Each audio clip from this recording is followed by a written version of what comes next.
How do, ladies and gentlemen, welcome back. It's Yorkshire Blazeman here, and today we've got another bayonet video for you. This is off the quite rare Luxembourg model 1949 FN Bayonet for the semi-automatic FN model 1949 rifle. So let's get into a bit of information about this bayonet. It's quite a rare bayonet. This one, I acquired it in an auction a week ago. A very nice, interesting blade to this, the word blade.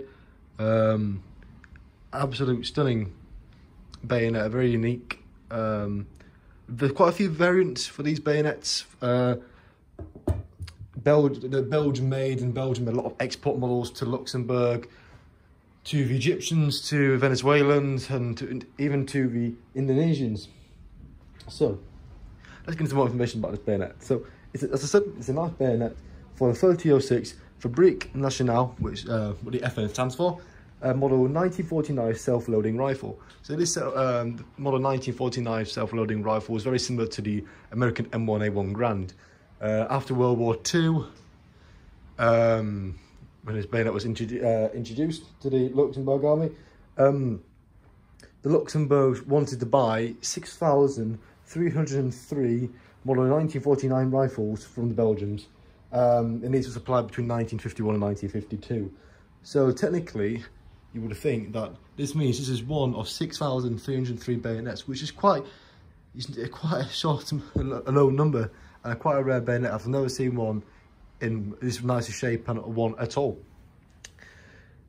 So the model 1949 rifle was supplied to the Egyptians, people from the Luxembourgs, Venezuela, Argentina, Colombia, the Belgian Congo, and Indonesia as well. So the Belgians managed to export a lot of these rifles and a lot of bayonets, and I'll go into detail at the a bit later on that there's differences in these bayonets, but this is purely specifically the Luxembourg version. The Luxembourg bayonets are stamped AL before the serial number, which is an abbreviation for Army Luxembourg, so the Army of Luxembourg. So this helps tell you straight away which nationality these bayonets are if you find it on an auction or in a shop somewhere and you want to identify it very easily, quickly. So that AL 04521, so that AL means Army of Luxembourg. So it's stamped on the pommel, right hand side of the pommel of the bayonet, and it is, well, it's not on the scabbard, but it will have the serial number on the throat of the scabbard. On the other side of these bayonets, they are stamped SA30. If I show you that means semi-automatic 30, as the rifles were chambered in 3006, and it's to show that it's semi-automatic. So these were on all of these Belgian bayonets made, these model 1949 bayonets, which just, I don't know why I stamp that on there. Maybe it's so soldiers don't forget it's not for a different gun, not a clue. The model 1949 bayonet was the result of a request by Egypt, who was the second model 1949 rifle export purchaser, and they wanted a shorter, a thinner blade compared to the model 1924-49 long bayonet, which had been manufactured for the Venezuelans. So you can get longer versions of these bayonets for the Venezuelans and the Indonesians. They use them as well, but the Egyptians, the Luxembourg, people from Luxembourg, what do you call people from Luxembourg? Luxembourgians? I don't have a fucking clue. People from Luxembourg, let's say that. But Egypt, Luxembourg, and all the other countries that use this particular bayonet, the short bayonet, all come with this fancy tapered dual-edged blade that it tapers on the sides, and you have what supposedly at like a bit of a fuller, this the medium bit of the blade, because you've got your two little edges there, which gives it a menacing little look. It'd be a very nice, very good fighting knife, this. Very good for puncturing wounds, but let's not think about that. Brazil, as I said, Brazil used in 1924, the 1949 short bayonet. Luxembourg, Egypt. Egypt was the second main export purchasers of these, but Luxembourg, well, I think was the least for 6,303 of them. Not many at all. So that makes them very rare to find. You don't find them. It was, as I said before, first time I've ever seen them.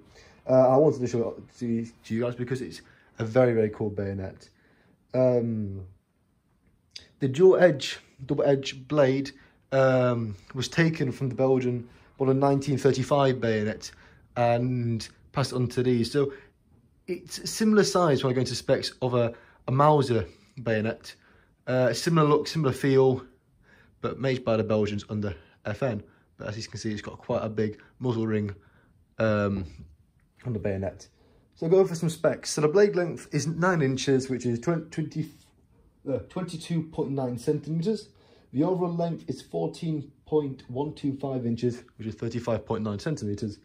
And the muzzle ring diameter, back into shot, is 0.715 inches or 1.82 centimeters.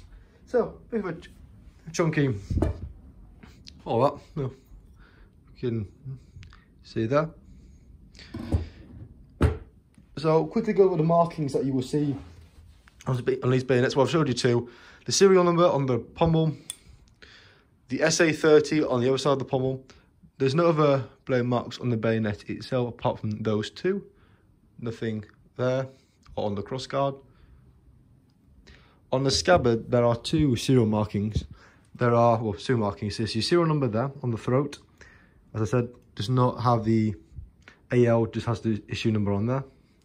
And on the scabbard itself, on the frog stud, we have JF under a crown, and that is just a Belgian proof mark, saying that it's approved by the Belgians and ready to be issued out. But the scabbard's in very nice condition. Few scratches, bluing is still there, still intact. On the bayonet itself, blade's in remarkable condition. It's nice, probably because you expect it, because it's not really been used at all. A bit of bluing gone off the pommel, and a little bit of patina on there. This side of the bayonet is fine. You've got a few dents into the wood. Apart from that, moving on to the other side. Again, the bluing's going a bit here, but it's near enough pristine condition. I will rate this.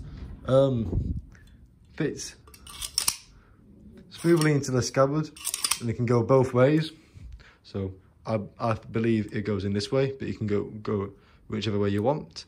Most bayonets, when you put them back into the scabbard, they can only go in a certain way. For example,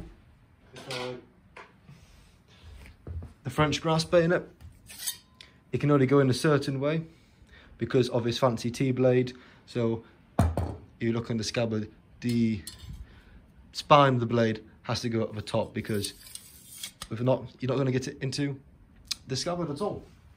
So thank you guys for watching. That's been a quick video of the Luxembourg model 1949 FM bayonet. I hope you enjoyed it. If you did, give it a big thumbs up. You can be more extreme than that. Subscribe to the channel because it will really help me grow. I've been your one and only host for Yorkshire Bladesman, and I shall see you next time. Goodbye.